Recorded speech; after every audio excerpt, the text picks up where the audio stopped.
in the time of coral reefs, before we lost the permafrost, when there were bears up there, we could have met, fallen in love, could have got married and had kids if we wanted.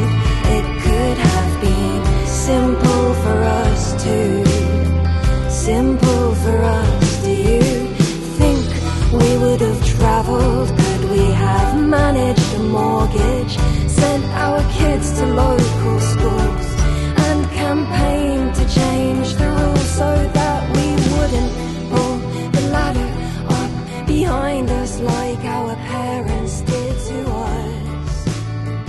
Could we have been better done? Welcome to our show, Anthropogenic Man, a documentary on the human predicament. I'm your host, Ivan Eitzo. In our program, we'll share insights from some leading authorities on our human predicament in relation to our ability to continue our current economic growth and standard of living indefinitely. And if not, what does that look like and how can we be prepared? You may be wondering where the title, Anthropogenic Man, came from. Let me explain. The Anthropocene is a proposed geological epoch during which socioeconomic and Earth system trends increase at a dramatic rate. This began around 1950 and has resulted in significant human impact on Earth's geology and ecosystems. Anthropogenic, then, refers to environmental change caused or influenced by people, either directly or indirectly. Leonardo da Vinci's Vitruvian Man depicted a man in two superimposed positions with his arms and legs apart and inscribed in a circle and square. His drawing represented the concept of the ideal human body proportions and his attempts to relate man to nature. So unlike the Vitruvian Man, the Anthropogenic Man is no longer in proportion to or in balance with nature and our planet. Our film is set here at the Great Theater in Rochester, Minnesota for our 2022 Earthday event. In this program, we'll look back at where we've been, help to understand our current predicament, and share some ways we can lead a more sustainable and resilient life while consuming much less. 1972 was a banner year for the environmental movement, including the Clean Water Act, the Marine Mammal Protection Act, the Coastal Zone Management Act, and the banning of DDT. In addition, the Limits to Growth report, which was a study of the interaction between population, industrial growth, food production, and ecosystem limits, was delivered. The Limits to Growth report demonstrates that as Earth's resources are being steadily used up and decline, human population and consumption are expanding exponentially. In this program, we'll learn more about this study from one of the initial authors, Dennis Meadows. Dennis Meadows is an American scientist and emeritus professor of systems management and former director of the Institute for Policy and Social Science Research at the University of New Hampshire.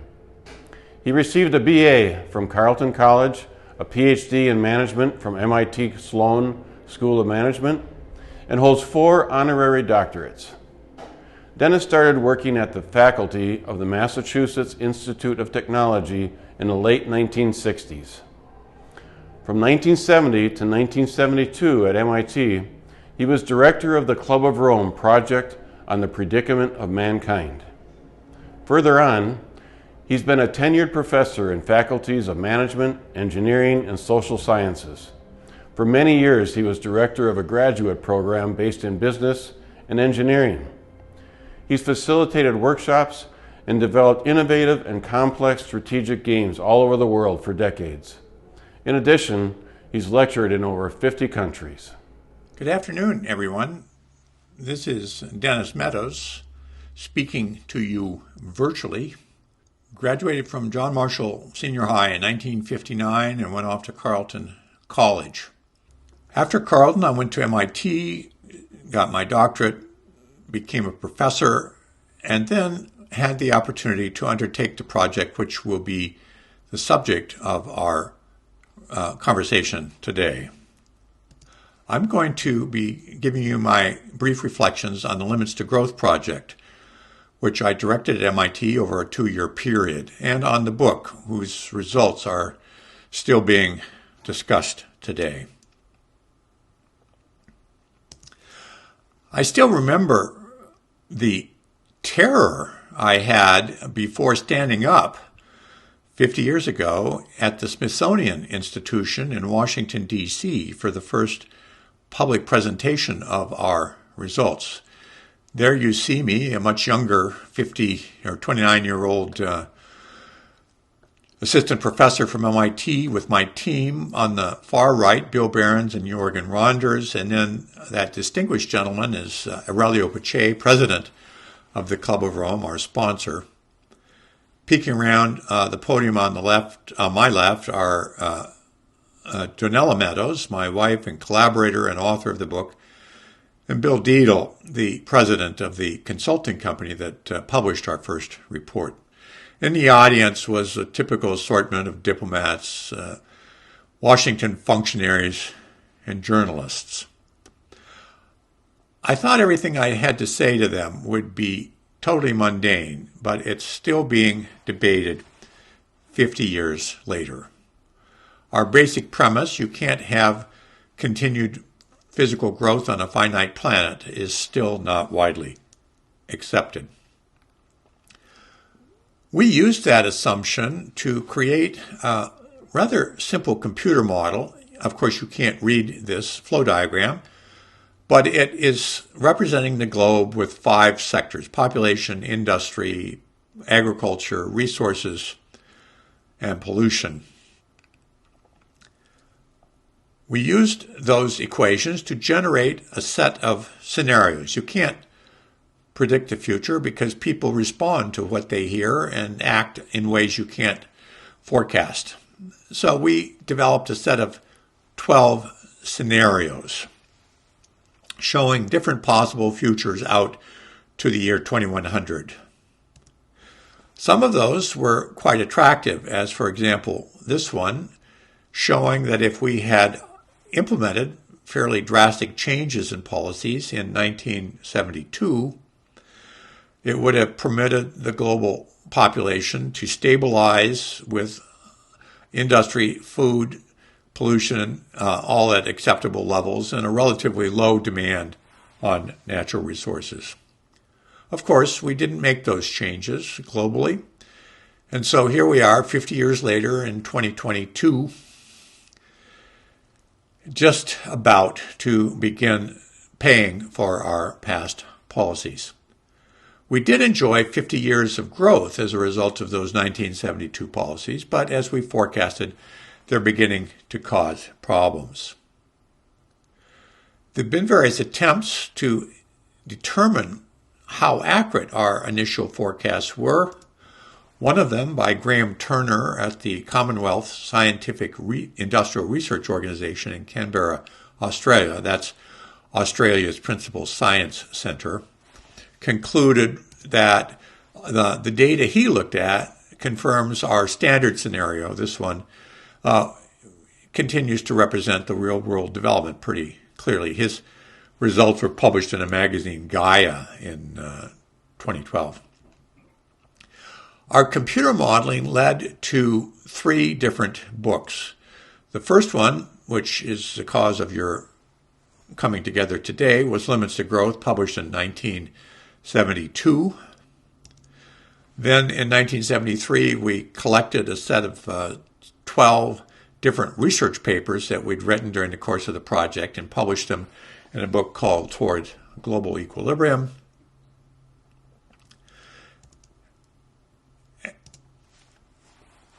And finally, in 1974, we produced the so-called scientific report, which gave all the computer equations and the empirical data underlying our results.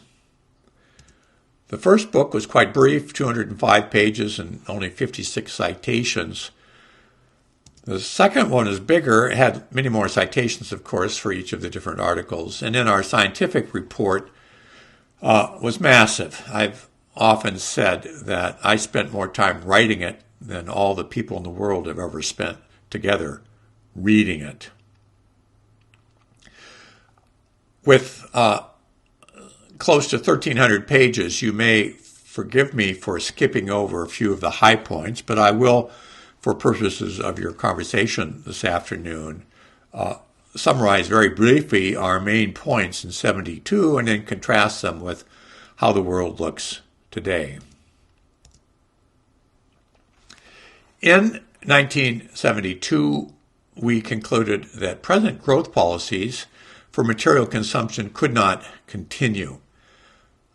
Be clear, we weren't talking about the trends, which obviously also can't continue, but even the policies which were producing those trends were unsustainable. We said that if they weren't changed, the most likely overshoot would be a collapse, but that it was still possible to achieve a sustainable society. And as should be obvious anyway, we concluded the sooner humanity pursues that latter option, the greater the chance of success. And of course, the better the scope of options still available. Well, now it's 50 years later, and the points are somewhat different. Now we have to say that present levels of global material consumption can't continue. Of course, the population can't continue either, but people in themselves are not the problem. It's that they are mustering materials and energy through the environment at a rate faster than they can be regenerated or absorbed by the planet. The most likely result now is a sudden decline, but we could achieve a gradual descent still back down to levels that can be sustained. And of course, the sooner we pursue that latter option, the better. Let me summarize this pictorially. In 1972, we said two options, overshoot and collapse or sustainable development, and pointed out what had to be done to achieve the latter. It wasn't done, and now here we are, 2022, more or less at the top of the peak, and with two future options. One is a slow process back down below sustainable levels, and the other is what my colleague Ugo Bardi has termed the Seneca effect, where things fall apart pretty quickly. When I recorded this, it was late March, and it didn't take much to look around and think we might be starting on the Seneca process. But the nice thing about studying 200-year trends is that these short-term issues, although enormously important over short periods and for specific regions, don't make that much difference to the global options. So now, 50 years later, we have to shift from trying to slow down to trying to get back down. Our analysis only went through the peak of the main growth trends. So we've, by and large, come to the end of the window that we opened up with our computer model. What lies ahead is unknown, but we can say some things about it. You can't predict the future, but you can certainly predict some things that won't happen. And one of those is that our society is not going to continue as it is. So the first priority is to acknowledge the reality of social life cycles. Civilizations go through a cycle of rise and fall. The Phoenicians, the Mongols, the Aztecs, the Romans, the Han dynasty of China have all done this, sometimes over centuries, sometimes over millennia. But the cycle's always the same, and we have to acknowledge that we're no different than those. That means we need to extend the time horizon and the geographic concern of decision makers. The recent absolutely dreadful response of countries to the pandemic illustrates the problem. The countries which did develop an effective vaccine didn't distribute it out of short-term national interests, or in order to further the profits of their local companies. That's a very short-term and very local focus on what is actually a global problem of enduring concerns. In order to shift over, we need to develop positive visions of a society with an aging population and a declining use of materials and energy. And actually, if your group is trying to think about something concrete to do, that would be a place to do it. It certainly applies to Rochester as well as to any place else. We've come to think that the only good thing is growth and expansion, and that decline and aging is bad. But in fact, the opposite is probably true. Think about it. An older population is actually attractive compared to a young one. People commit fewer crimes. You need to spend less on prisons. War would certainly go down. You're going to have to shift from grade school teachers to assisted living caretakers, but this is well within our capacity and actually wouldn't be a bad process. So we need just generally to think about this. I was speaking recently with an economist friend of mine, and I said, we need to go back to energy consumption per capita maybe half of current levels. And he responded, well, that means going back to the Stone Age. I said, no, it means going back to the way things were when I grew up in Rochester, Minnesota in the 50s. We were using half as much energy per capita then, and it was a very, very pleasant time. And finally, we need to acknowledge the intrinsic value of nature's regenerative processes.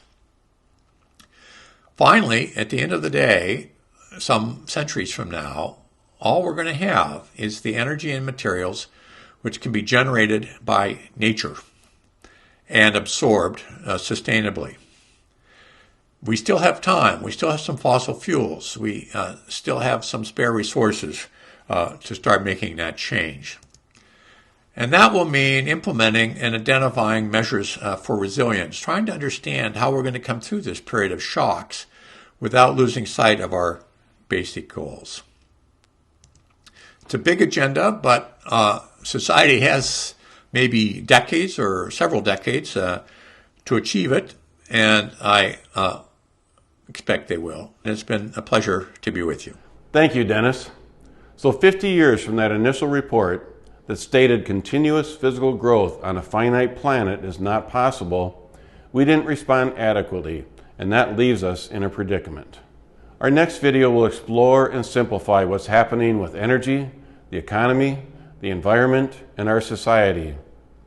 Understanding the bird's eye view of how everything fits together, where we go from here, and what we can do about it as a society and as individuals. This video segment is provided by Nate Hagens, who will join us in the theater later. This is a condensed 4-part animation of his 20 years of work.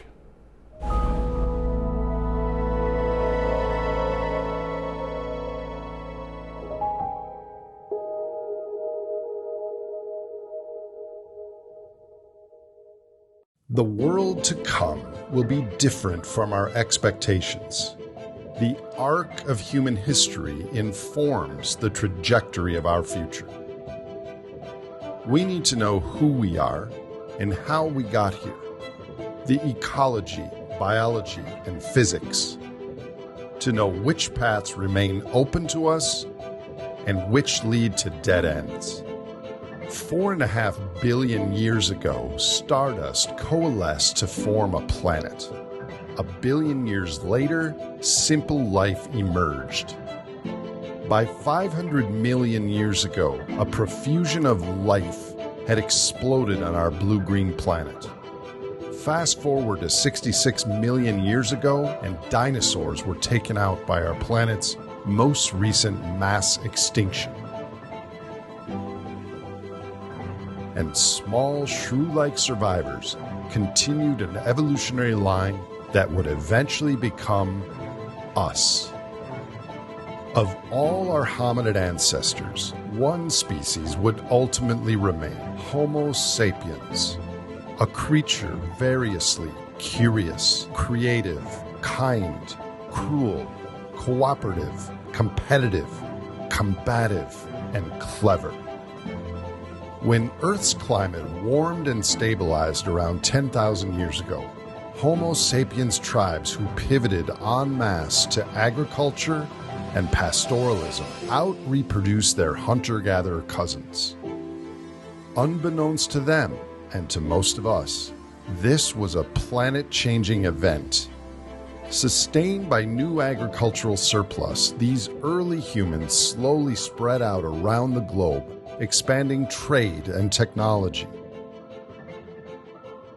For thousands of years, the average annual growth in the size of the human economy would be unnoticeable from one generation to the next.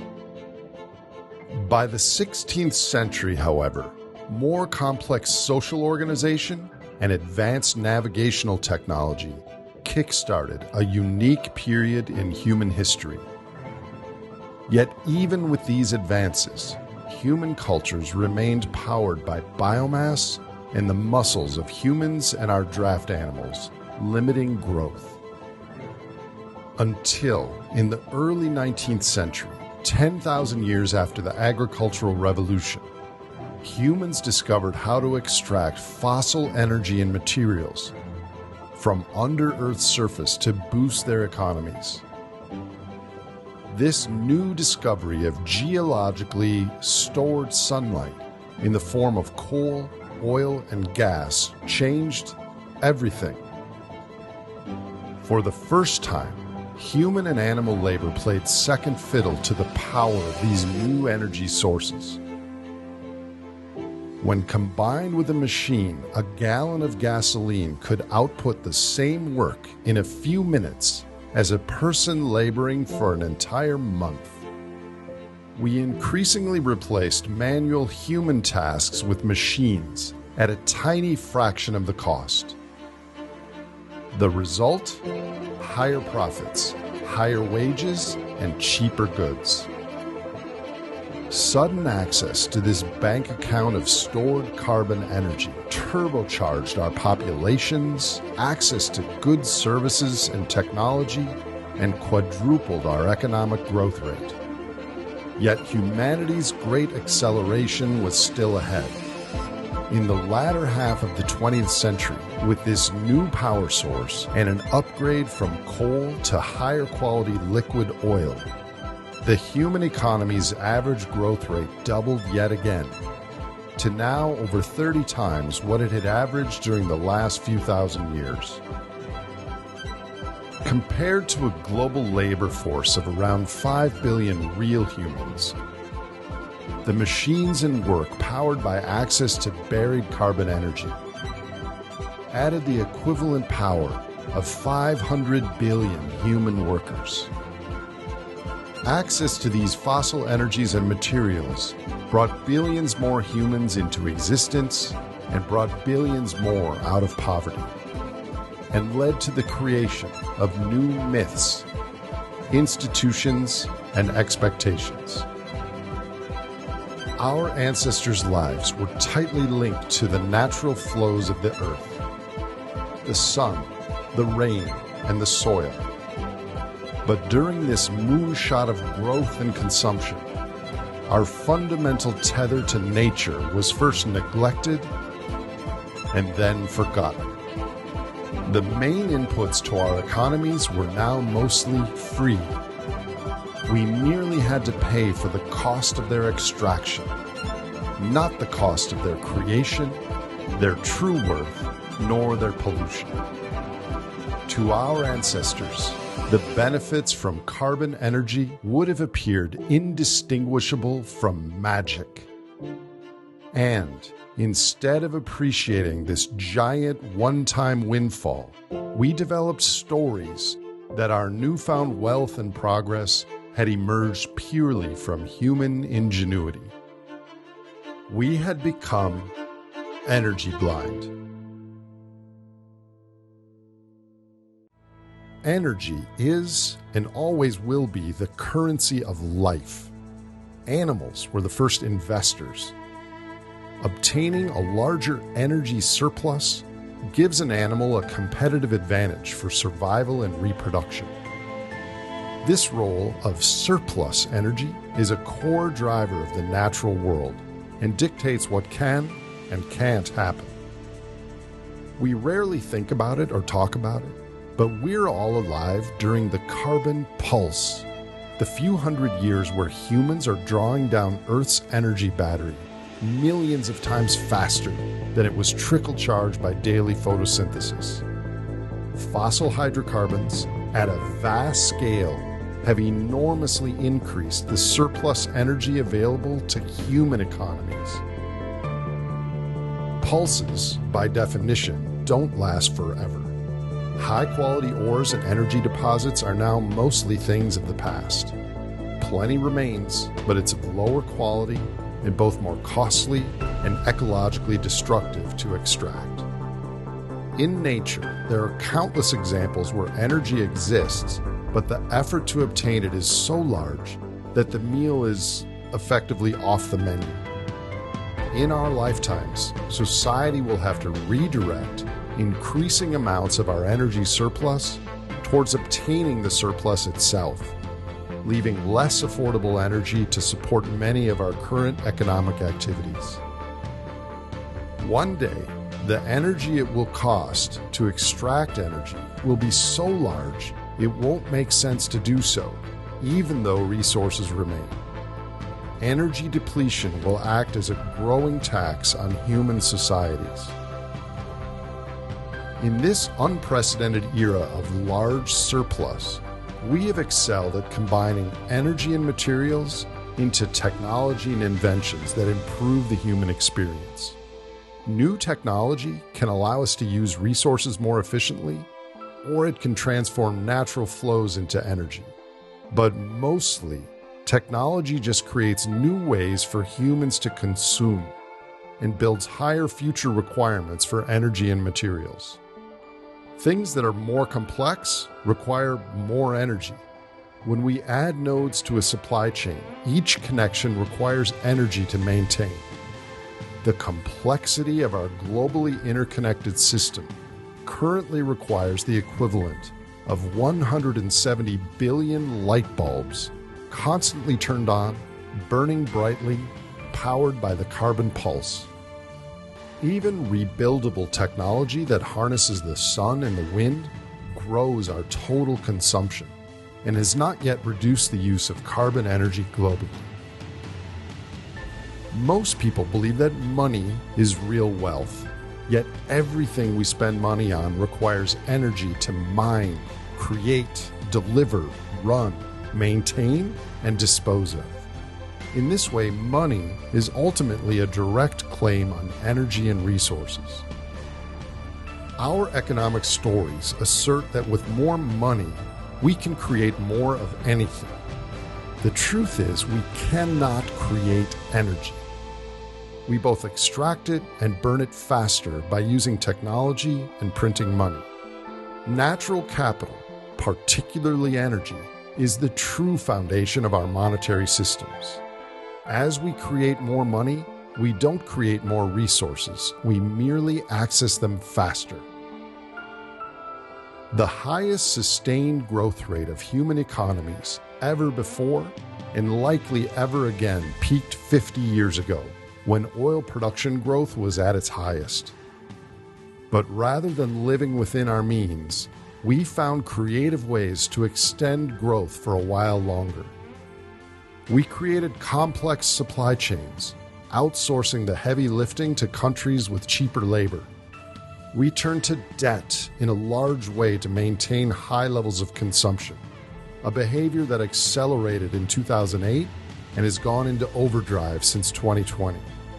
Debt allows us to spend resources from the future and call it economic growth. This phenomenon has become so pervasive in the last 50 years that we think it's normal to consume today and pay tomorrow. The developed world is now using debt to enable the extraction of things we couldn't otherwise afford to extract, to produce things we otherwise couldn't afford to consume. This strategy has an expiration date because all this new money will one day be spent on real things requiring energy. Enabled by an extraordinary but temporary energy surplus, the human economy is now over 1,000 times bigger than it was just 5 centuries ago. Most of the benefits of this one-time geological surplus now flow to a fraction of people, not to the rest of living humans, nor future generations. As we extract minerals and burn fossil carbon to support modern living standards, their waste streams are in turn diminishing the life support systems of other species and future beings. The impact of our global energy metabolism on nature has been tragic and is now accelerating, resulting in, among other things, animal, bird, and fish populations dropping by 50% since the 1970s, plastic now weighing more than all animals on land and in the sea, and a child born today being expected to outlive Earth's coral reefs. As a culture, we have recently, but almost entirely, financialized the human experience.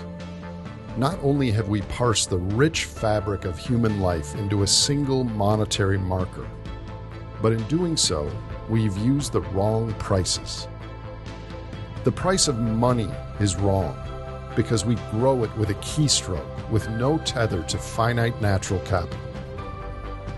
The price of energy is wrong because we don't treat it as the extraordinary, irreplaceable resource it is, non-renewable on any human timescale. And in setting prices on everything, we've lost sight of the large cost their use has on Earth's ecosystems. This biophysical story is all connected in an emergent and unexpected way. As the carbon pulse boosted our economies, our institutions and governments self-organized around expectations of growth. Now, 8 billion members of a social species collectively seek profits, which are linked to energy, which is linked to fossil hydrocarbons and minerals. Growth, as measured by increases in GDP, is now required for stability. We have arrived at a place where we as a culture have outsourced our decisions and planning to the financial system. The market's compulsion to grow now outcompetes any alternative paths of wisdom or constraint. The system is no longer in anyone's control. The human species, at least to this point, has become a mindless, insatiable, energy-hungry superorganism. The superorganism is an emergent phenomenon of the animals that comprise it, us. Human beings are related to all other creatures on Earth. We are the product of an unbroken chain connecting to the first life, which means that hidden beneath our stated motivations of what we do every day in industrial society, we are driven to pursue the same neurochemical brain rewards our ancestors pursued. This has huge implications for our behaviors, our economies, and our futures. Reaching for our phone to see if someone liked our Facebook post or to see if Bitcoin is up or down aren't really our goals. We are in reality just seeking the same brain rewards that led to success for our hunter-gatherer ancestors. Dopamine is a molecule that in animals and in humans leads to motivation and action. In a materially rich modern world, the habituation to the action of consumption leads to the wanting of things culture-wide being stronger than the reward we get from having them. This is a fundamental problem for an economic system that's turning billions of barrels of oil into microliters of dopamine. As a carryover from ancestral tribal life, we are highly tuned to social signals, comparing ourselves to others, seeking approval, acceptance, and jockeying for status. With material and now digital wealth as today's primary status signal, consumerism is now largely based on having as much or more than those around us, rather than focusing on what we may actually need. Modern humans are still tribal beings. We staunchly support those in our in-groups and easily ostracize out-groups, from trivial divisions like sports teams to political affiliation, race, or nationality. Our evolution has primed us to blame other humans for situations we don't like or understand. We have rich, creative, and colorful imaginations that reside in the virtual worlds of our minds. The human brain can imagine and verbalize limitless combinations of physical impossibilities, sustainable outposts on Mars, self-perpetuating energy machines, and an economy based on physical consumption growing continually for centuries. In ancestral times, these virtual worlds overlapped with the physical worlds we inhabited, making us more content and effective as a tribal unit. But in a culture of vast material wealth, information overload, and social media, it's increasingly difficult for us to separate fantasy from reality. When these individual virtual worlds connect with the virtual worlds of others, the result is widespread shared beliefs that money is real, that our current wealth is due mostly to our cleverness, and that technology will lead to limitless growth. When we look to others to try and understand our complex modern world, as social beings, who said it becomes more important than logic or the quality of the evidence. Celebrity and group affiliation now matter more than truth. Our Stone Age brains are no match for the social media algorithms that now constantly hijack our attention. Modern media outlets prey on our evolutionary inclinations for novelty and in-group defense via capturing our attention and turning clicks and shares into consumption. Computer algorithms optimized for profit are splintering our society by reducing attention spans, accelerating addiction, polarization, apathy, and mistrust in science. A metaphorical technology worm driven by exponentially improving artificial intelligence is silently eating our minds. Humans are creatures with finite lifespans. The future is not a priority to us emotionally. Instead, we are focused on the very short term, this weekend's plans, this quarter's earnings, this term's election, the next set of compelling images we're urged to scroll to. We often promise to make big changes starting tomorrow, until tomorrow becomes today, and the cycle repeats, delaying any actual change. Like other biological organisms, humans seek gains and are averse to losses. We look for undervalued stocks to invest in, sales on new shoes, or 2-for-1 cocktails at happy hour. Unlike squirrels or cheetahs, we are an extremely social species. We coordinate as families, small businesses, corporations, and nation-states to maximize our virtual surplus, dollars, which we then spend on real things. Our core economic and environmental challenges stem from a mismatch of hunter-gatherer minds inhabiting a competitive consumer growth culture. Together, These human universals have led to incentives and behaviors which have created a metabolic superorganism whose objective is disconnected from the well-being of its parts, us. It is tempting to look at how we live today and conclude that this is how humans are. But modern society is only a single brief example out of thousands of successful arrangements in human history. Humans alive today don't choose to be hierarchical or greedy. Many of our choices are constrained by the economic system we were born into. Our current high consumption, high inequality, high technological distraction, and low levels of daily human connection are a direct product of the carbon pulse. Though human brains don't change quickly, under the right circumstances, our behaviors and cultural norms can move at lightning speed. Our species is incredibly adaptive when we're challenged. The way we've been living is an anomaly, but we take it for granted because as individuals, it's all we've ever known.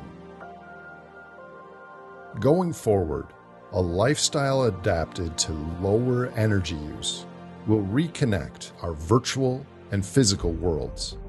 By necessity, our lives will become less global, more interpersonally engaged, and more tethered to natural flows. As a species, a global superorganism is not our destiny. Who we are has brought us to this precipice. Who we are capable of becoming as individuals and as a society will be the question of our time.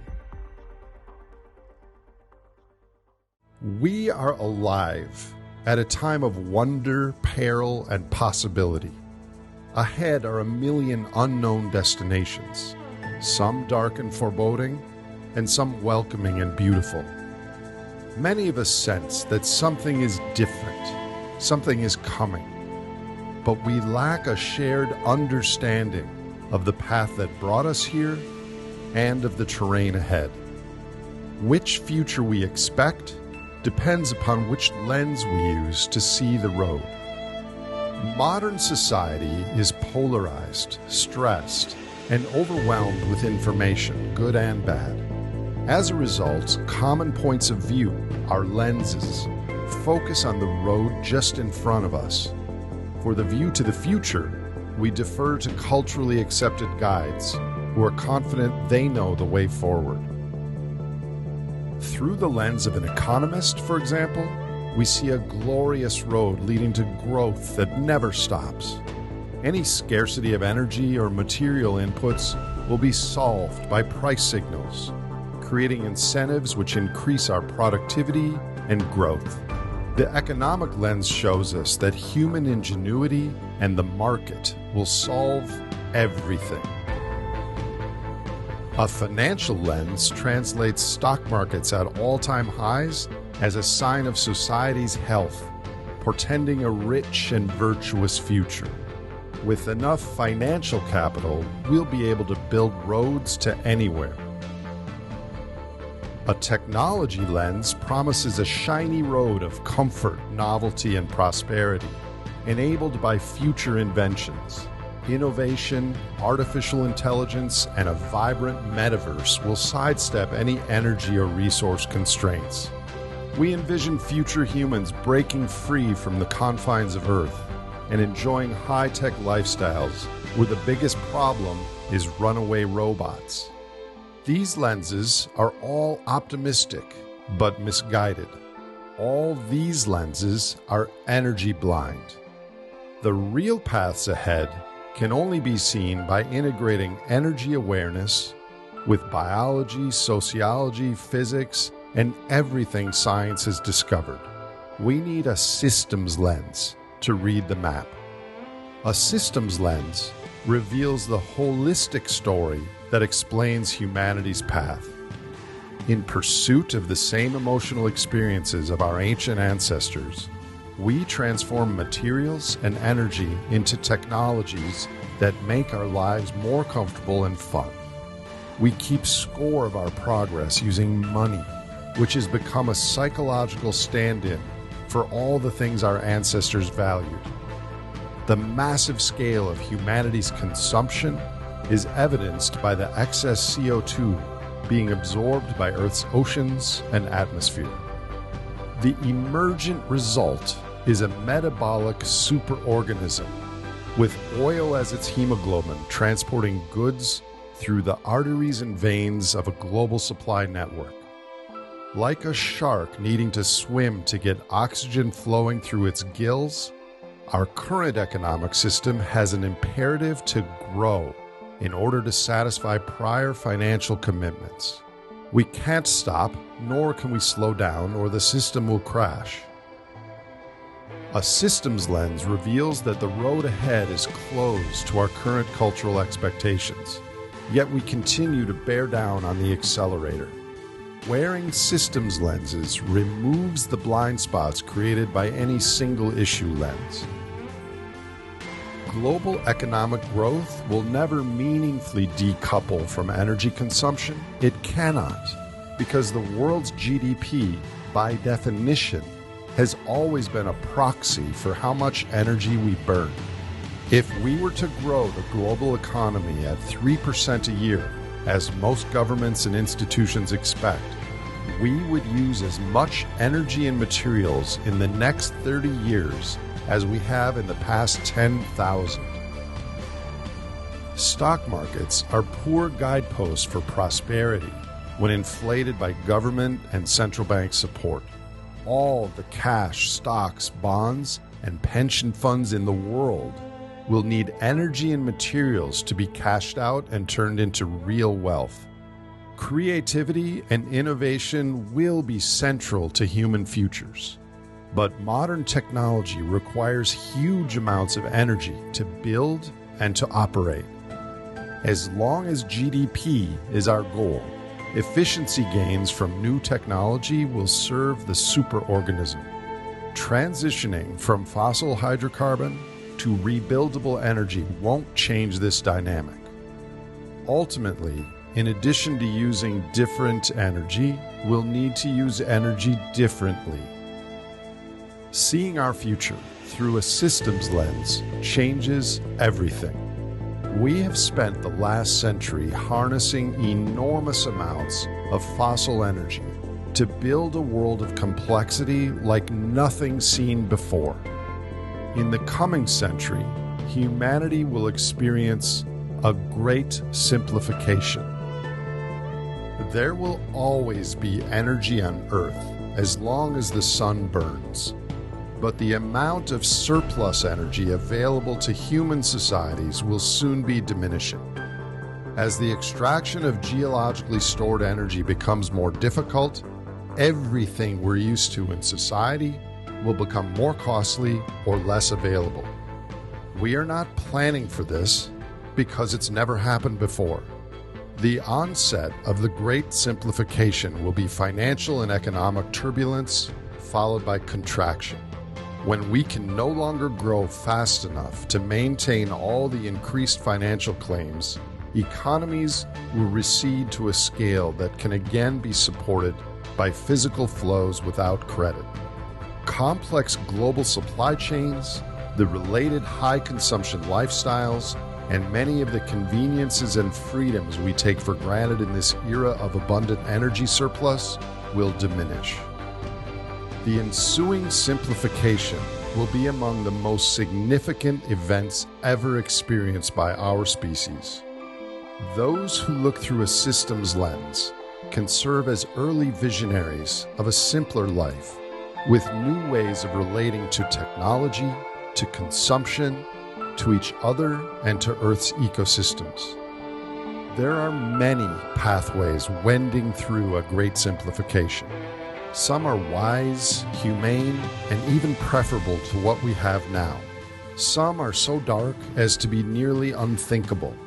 Yet it is precisely thinking about these pathways and actively choosing among them, which offers the only realistic hope for a long and meaningful human future.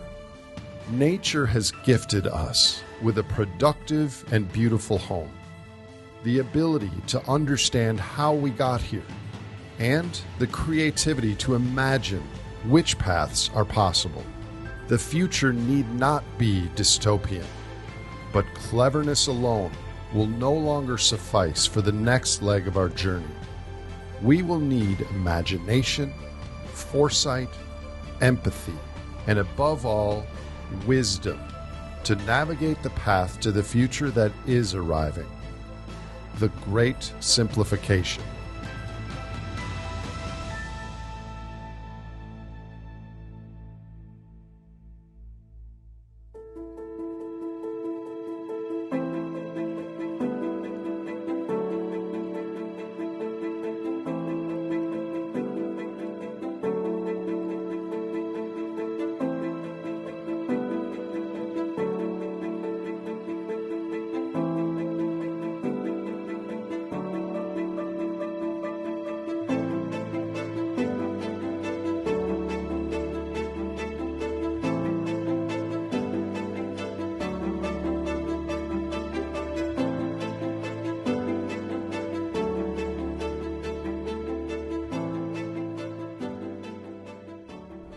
Thanks, Nate.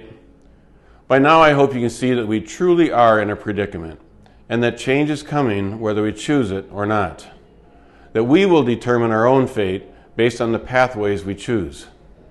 Dennis and Nate have given us some ideas on where we go from here, and our next speaker will share one pathway he's been paving since 2006. Rob Hopkins is a co-founder of Transition Town Toteness and the Transition Network.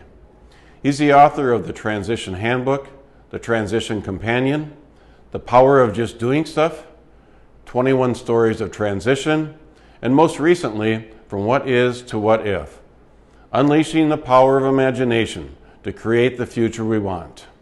Rob holds a doctorate degree from the University of Plymouth and has received 2 honorary doctorates from the University of the West of England and the University of Namur. In 2020, he was a member of the Cambridge Sustainability Commission on Scaling Sustainable Behavior Change. Rob is a permaculturist, a founder of New Lion Brewery and Toteness, and much more. The Transition Network is a movement of communities coming together to reimagine and rebuild our world. Community-led transition groups are working for a low-carbon, socially just future with resilient communities, more active participation in society, and a caring culture focused on supporting each other. Hey everybody, this is Rob Hopkins here, and this is going to be a bit of a lower tech. I just watched Nate's amazing video with all the animations and everything. This isn't going to be quite that. This is just going to be me sitting and sharing a few reflections, so I hope that's going to be a useful contribution to your event, which it's wonderful that you're doing, and greetings to Transition Town Rochester, and for all the great things that you do.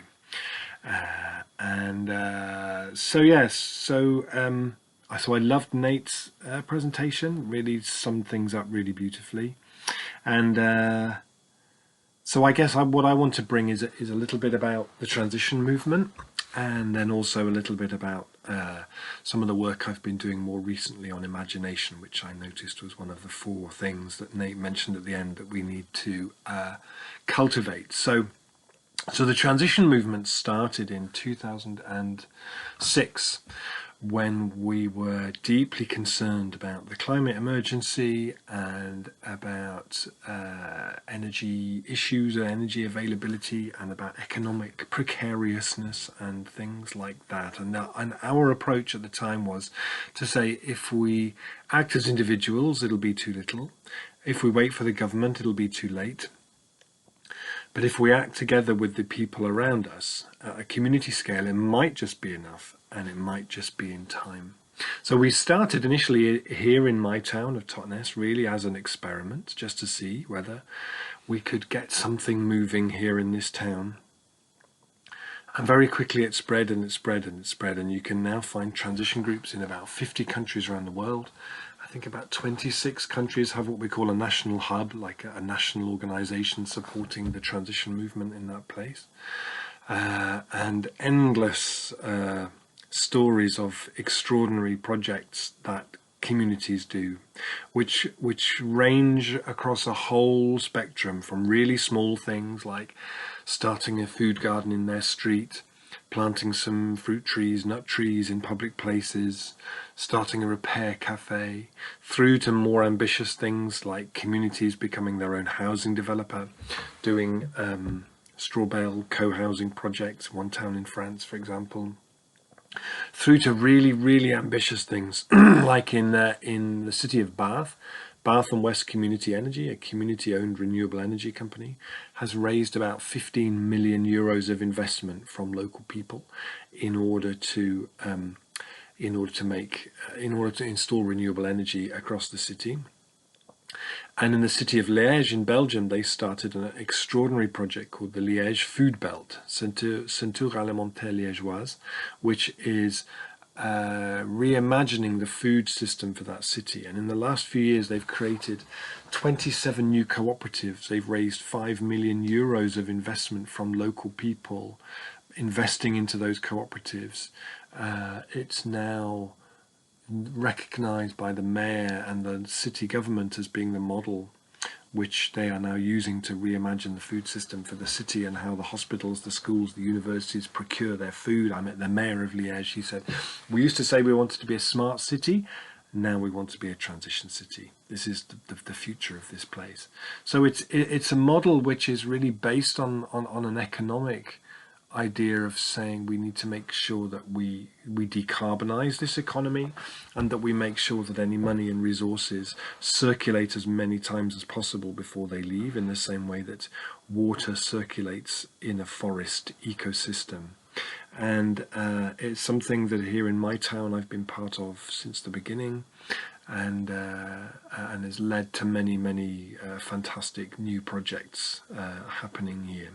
So for me, it's something which is, in the context of what Nate has talked about, it's people starting to move towards that without waiting for anyone's permission.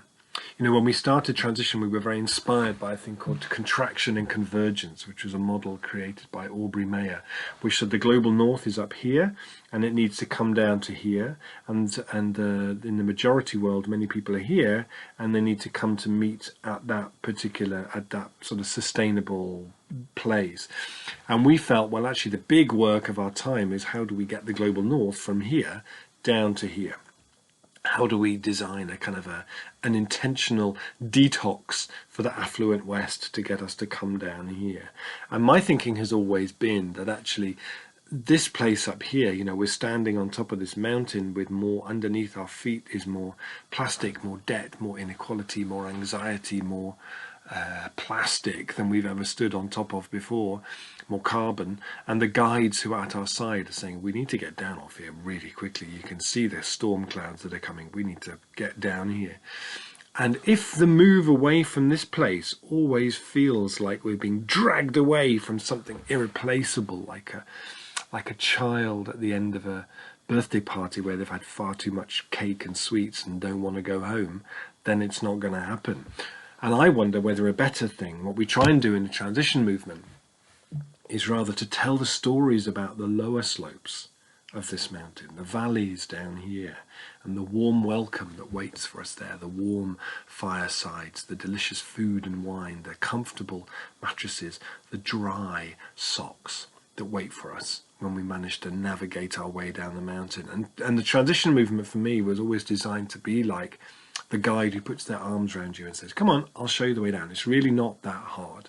Because actually, to decarbonize a society is really not that hard. I always think, you know, my worry is that as a civilization, our epitaph might be, really, it wasn't that hard.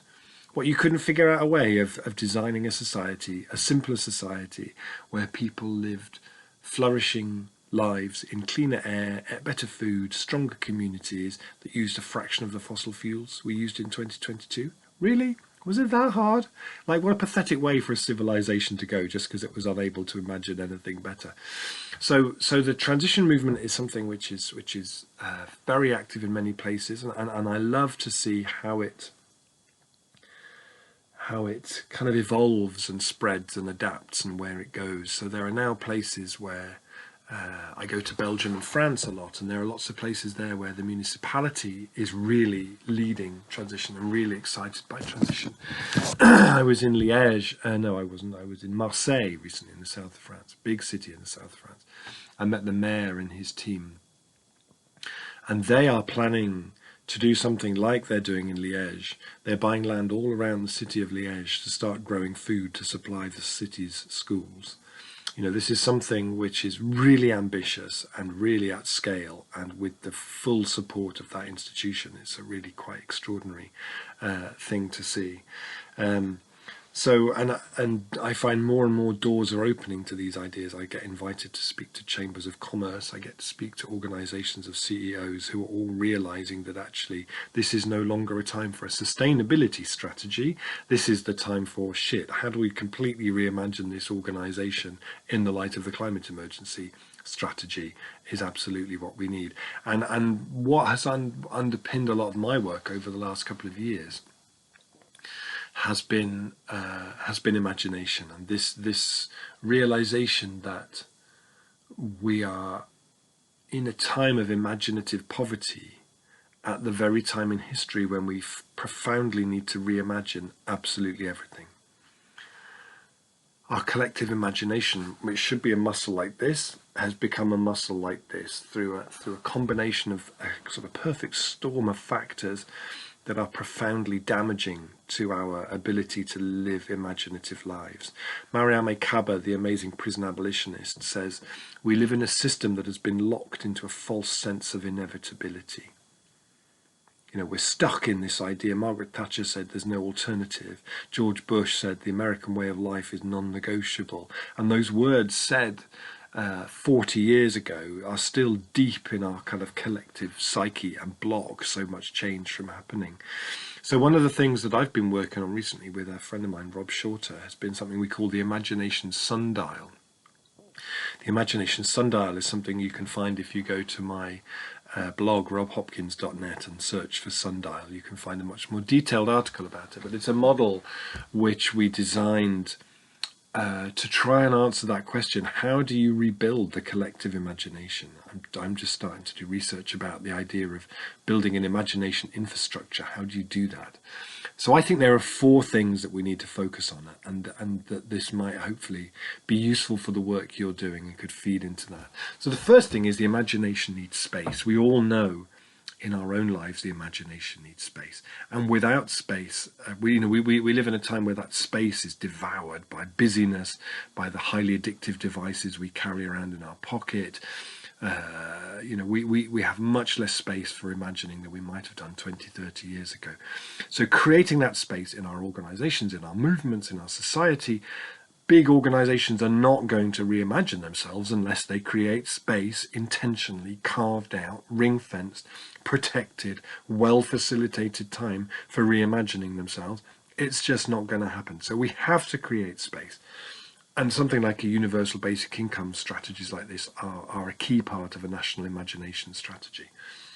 Second one is place, by which I mean places, whether it's just a street corner or a whole town, places that you go to where afterwards when you go home, you see your home place and its possibilities in new ways. We've all had places like that, places you've been to where afterwards when you've gone home you've thought, actually maybe we could do like that. You know, I was in Marseille recently, as I said, and I visited a completely solar powered restaurant that had a big dish at the back and focused the sun's heat to cook amazing meals. I visited a fantastic urban farm growing food in the middle of the city on an old construction site. I visited an extraordinary project in the poorest neighbourhood in the north of Marseille, where the community took over an empty McDonald's and turned it into a food bank, feeding 2,000 people a week. those places, once you go to them, your sense of what's possible is expanded. So we absolutely need places, and they can be, as I said, small or all the way up to the size of a town like Rochester. That's the ambition, is to be a place that people come to, and when they go home, they think about its possibilities in different ways. Third one is pacts, by which I mean that organizations who invite people for whom they are responsible should invite their imagination and then meet their imagination in the middle. In the city of Bologna, the municipality created what they called a civic imagination office. Beautiful. Where they made 6 laboratories around the city, where they ran big, really well facilitated visioning exercises. But the brilliant bit was that when the community came up with a good idea, the municipality would say, "Great idea, let's make that happen. We can offer this, this and this, you can offer that, good, let's make a pact." And in the last 5 years in Bologna, they've made 500 pacts, from small things to really ambitious things. When we live in a time when our imaginations are rarely invited, and when they are, they tend to be marginalized, belittled, ignored, patronized, we need to create ways to invite it and then draw it up through society so that people feel, wow, well, we dreamt that and it happened, so now what can we do? The last one is practices, which is things that we do together, which expand our collective sense of what's possible. And the transition movement is full of those things, exercises, practices. I collect them and run a lot of them in the workshops that I do as well. One of the most important practices is the ability to ask a really good what-if question. A good what-if question, as Anthropogenic put it, who used to be the mayor of Bogota, he said, a good what-if question is like writing the first half of a really audacious sentence on the blackboard and respecting people's ability to write the second half. Beautiful. So many transition projects start with a really good what-if question. In Liège, which I mentioned before, their question was, what if, in a generation's time, the majority of food eaten in Liège came from the land closest to Liège? So when you come up with a question that is like an invitation, I always think of a good what-if question as a bit like in Alice in Wonderland, where she's too big to get through the tiny door, but she's looking through, and it cultivates that deep longing for her to get to that garden. A good what-if question does that. So how do we build our movements around what-if, around creating space, about creating places where people can meet and see and touch and interact with a different kind of future, and create longing? Because fundamentally, all of this work boils down to longing. Our role as activists is to create longing. Walida Imarisha, in the brilliant book Octavia's Brood, says all organising is science fiction, because we're telling a new story, we're offering a new story, we're trying to bring alive in people's imagination a different story of how the future could be. And that's what you're doing, and that's what this event is doing. So thank you so much for doing that. And I hope this has been a useful contribution to what you're doing. And all power to you. And keep in touch. Bye-bye. Thank you, Rob. I encourage you to read Rob's book, From What Is to What If. It's fantastic. Also, check to see if you have a Transition Towns organization in your community.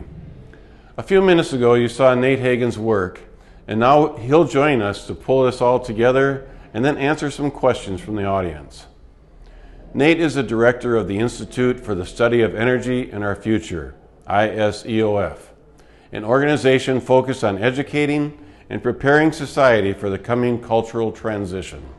Allied with leading ecologists, energy experts, politicians, and systems thinkers, ISEOF assembles roadmaps and off-ramps for how human societies can adapt to lower throughput lifestyles. Previously, Nate was lead editor of The Oil Drum, one of the most popular and respected websites for analysis and discussion of global energy supplies and the future implications of the upcoming energy transition. Recently, Nate launched a new website and weekly podcast called The Great Simplification, which includes interviews with biophysical and systems experts, and video content informing and inspiring people about playing a role in our collective future. Nate holds a master's degree in finance with honors from the University of Chicago and a PhD in natural resources from the University of Vermont. He teaches an honors course, Reality 101, at the University of Minnesota. Nate has appeared on PBS, BBC, ABC, NPR, and continues to lecture around the world. Please welcome Nate Hagens. Energy is 99% correlated to GDP. Materials are 100% correlated. So if we grow at 3% a year, we will double the size and scale of the human enterprise in the next 30 years, and then double it again in the next 30 years. So if you're 20, by the time you're 80, we're going to be 4x. I do not believe the next doubling will happen. So for many reasons, some of which were outlined in the video. So what do we do as a culture at this moment, this Wile E. Coyote moment? And I think there's an answer on the government, national side, there's an answer on the community side, and there's answers as individuals. I don't know what's going to happen. I view the world as a probability distribution. And there's a word collapse that Dennis Meadows used.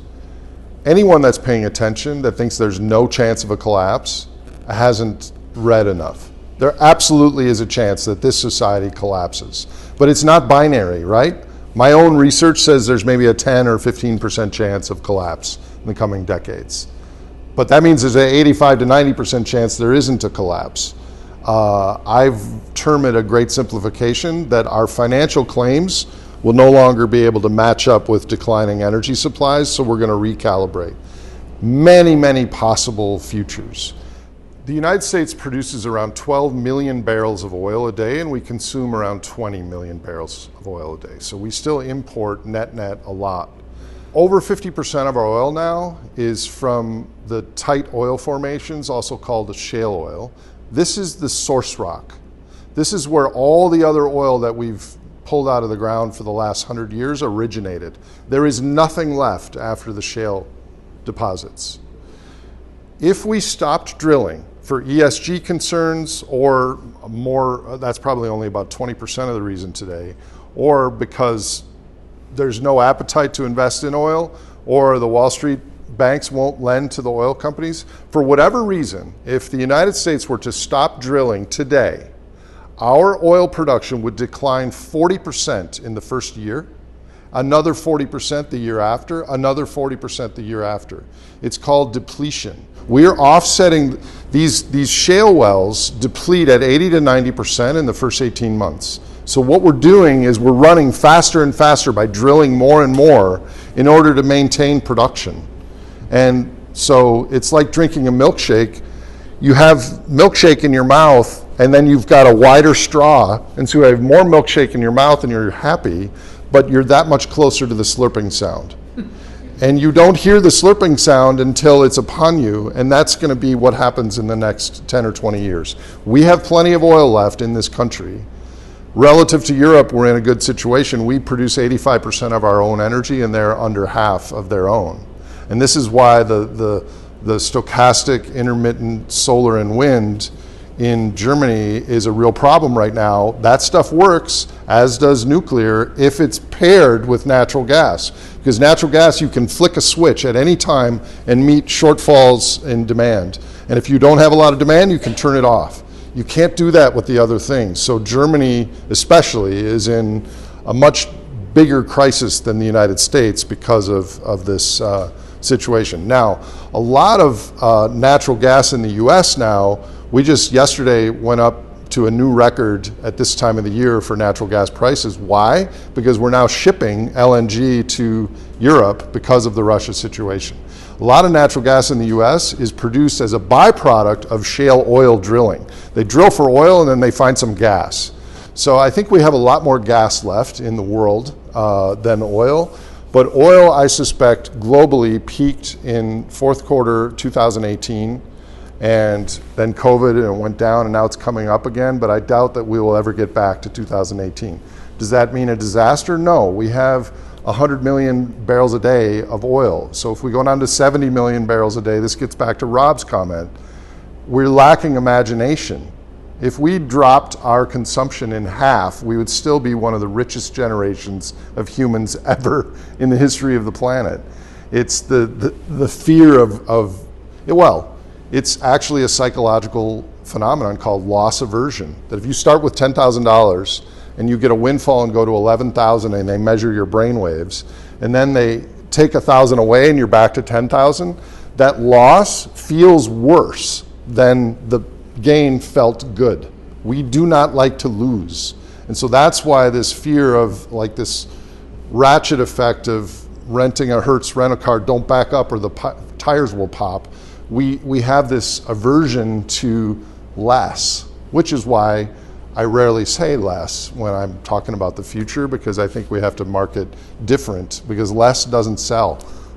It's taken me 21 years to learn that. So I really feel strongly that not only are we not going to do anything as a culture until we hit a wall, the opposite, it's worse than that, because what we're going to do is support the narrative of the dominant system by printing more money and adding more subsidies and adding more stimulus and casting dispersion against anyone who doesn't think electric cars and solar panels are the answer.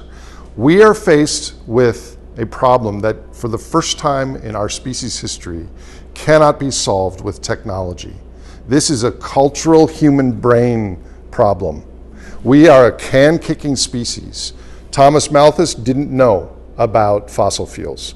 Paul Ehrlich didn't know about globalization and debt.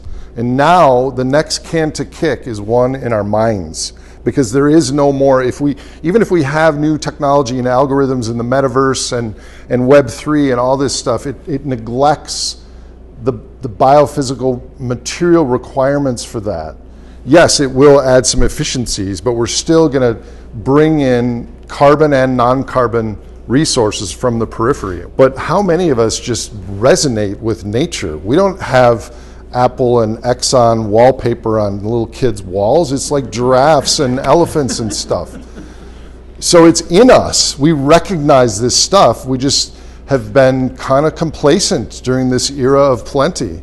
And so now is the time to not be complacent, except messages like mine are going to sooner rather than later be really threatening to the people in power, because people don't want to go back to the Stone Age, as Dennis said. I don't want to go back to the Stone Age. I don't want this to happen. I'm just trying to describe what's happening and invite more people in the conversation. If you think about a flow chart of our situation, if growth, then all these other things, carbon and inequality and other things. If no growth, then lots of things, but first, this financial recalibration. We're growing our debt. We're doubling our debt every 8 years. We're doubling our economy every 20 to 30 years. That math doesn't work. And the only reason that we've been able to do it is because interest rates are so low that the interest on the debt right now is over 30 trillion, is a small fraction. But if interest rates were ever to rise, it would be Armageddon. And that's starting to happen in Europe. And Europe then has to print money and somehow get money to pay for the energy that's coming in. So yeah, this is really kind of a Wile E. Coyote moment. Climate change is not the problem. It is a major problem, but it is downstream of the market system human superorganism. It is downstream of overshoot, where a social species found this bolus of fossil carbon and we're rippling through it 10 million times faster than it was sequestered. That's the problem. First of all, the general adult population, yes, the statistics are that we're worried about climate change. And then they think we should do something about climate change. But the options are build more renewable energy. The options are not, would you be willing to consume 50% less? Would you be able to take 50% less income? That's what the solutions would be if there's a solution for climate change, something along those lines, and I think most people wouldn't like that. But here's why I say it's worse than that. Joe Biden, our president, is very aware of climate, and I know that he is deeply concerned about climate, yet last week he opened up the leases for oil and gas because he has to, because the country needs the oil and gas, the strategic petroleum reserve. This all is going to get back to energy. We are going to have more expensive or less available energy for the rest of our lives, except when there's a depression, and then the ability to afford it drops faster than the depletion. Energy will be a word that everyone knows from here on out, is my bet. Now, your second question is a more optimistic one, which is absolutely young people need to be, we massively underestimate our teenagers for one thing. 3 to 5 things that give me hope. Well, one, the biggest thing was what I was just saying to this gentleman, is when I'm in a room with 19 and 20-year-olds, they're smart enough to understand all this, but they're not sucked into the vortex of consumption in society. They don't have a mortgage or a baby stroller or a boss, and they can like be real humans and like process this in an optimistic way. The other thing that gives me hope is 4 and 5-year-old humans, because they are like learning and seeing nature and everything that is possible of the human phenotype in the future you can see in a 3, 4, 5-year-old. And then they too get sucked into giving them iPhones when they're 12 years old and the dopamine hierarchy and all that. It gives me hope to walk in the woods with my dogs and just see the regenerative capacity of nature and the seedlings I have under my lights right now that I just put a seed in some soil and now I got like 40 plants. That gives me hope. This gives me hope when people come out and have conversations like this. I've talked to a lot of former politicians who absolutely understand this and they absolutely care. Mostly I've found they care because they feel so much angst and anxiety for their grandchildren. And that's what they want. They want to leave the world a better place.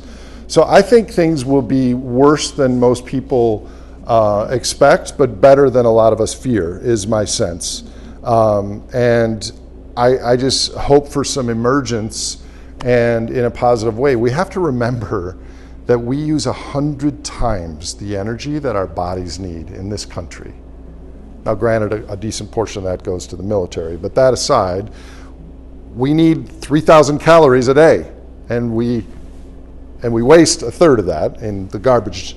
So we eat 2,000, and we consume the average American footprint. You take all of our exajoules, divide by 330 million people, it's 215,000 calories a day is what we eat in the lights and the cars that brought us here. So what gives me hope is there's a million possible pathways through that of using less energy, but all of the renewable energy, net zero plans to 2050, it's all with GDP increasing. Because I think people are too afraid to print reports that said a 50% drop in GDP because their funders aren't going to like that. But I think it's starting to happen. The IPCC had an AR6 report out last week, 2 weeks ago, where for the first time they started to talk about degrowth and like a smaller footprint. It's never been in any of the IPCC reports before. These are some of the things that give me hope. But above all, the thing that gives me the most hope is my friends and the people. I've got a network of like 38 systems ecologists that I talk to every day about this stuff on the internet. They all live around the world. And when you can share these things with other people and they agree with you and they push back and they offer suggestions and creative things, the best things in human history were changed by individuals in small groups, and I expect that will be the same in the future. So I'm not optimistic, but I do have hope. 9 gallons of gasoline is a lot better than 1,000 gallons to produce 1 pound of beef, for one thing. Second of all, I wrote part of my PhD on this. There's water that's wasted, and then there's water that's recycled. So some of that it's not like there's polluted water that can never be used again. But yes, in a 5 century or 10 century time frame, water is more precious than gasoline for us. We're drawing down the Oglala Aquifer, which is a fossil aquifer, which supports the breadbasket. It's going to be empty in like less than 50 years or something like that. Water is an issue. But if we had enough energy, we would have plenty of water, because if we had excess energy, we could desalinate, we could move it, we could clean it, things like that. I am not a vegetarian. I eat chicken and fish. But my girlfriend is a vegan, and in sympathy with her, 10 years ago, I gave up pork. But bacon is like my most frickin' favorite food in the world. Bacon, lettuce, and tomato sandwiches, I just love. So what I did, and I wrote my students a story about this, I called it Creative Abhorrence. As Ivan knows, I absolutely love my dogs. And so what I did is I decided to use my cognitive intelligence to build a speed bump in my brain ahead of time to trump my emotions in the short term. So I imagined a truck carrying pigs. By the way, there's more pigs than people in Minnesota. I assume you all know that. Carrying pigs, but it wasn't pigs, it was dogs. And they were crying and yapping and looked all forlorn. And I have 4 dogs. No kids, but 4 dogs. And it made me so sad that now every time I see hot dogs or bacon or something on a menu, when I first started doing it, I would like visualize it every time in my head. Those dogs are screaming in the car. And I created this neurocircuitry in my brain where I now don't ever order a pork-based thing. It's kind of a silly story. I did it just in sympathy with my girlfriend, but it gets to what you're talking. We have to maybe change our perception and our consciousness of some of our behaviors. So I'll just throw that out.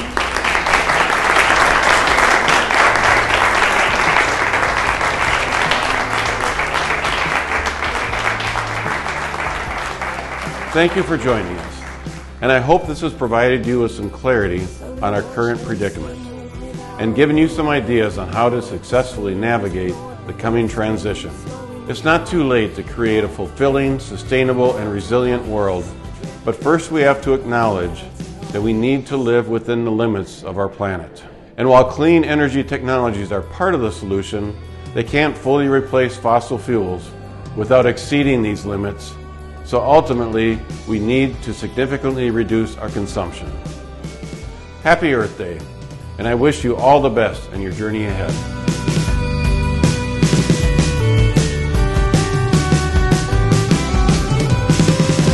Do you remember when we still had time? If not to reverse things, well, at least not to cause worse things, and we decided not to.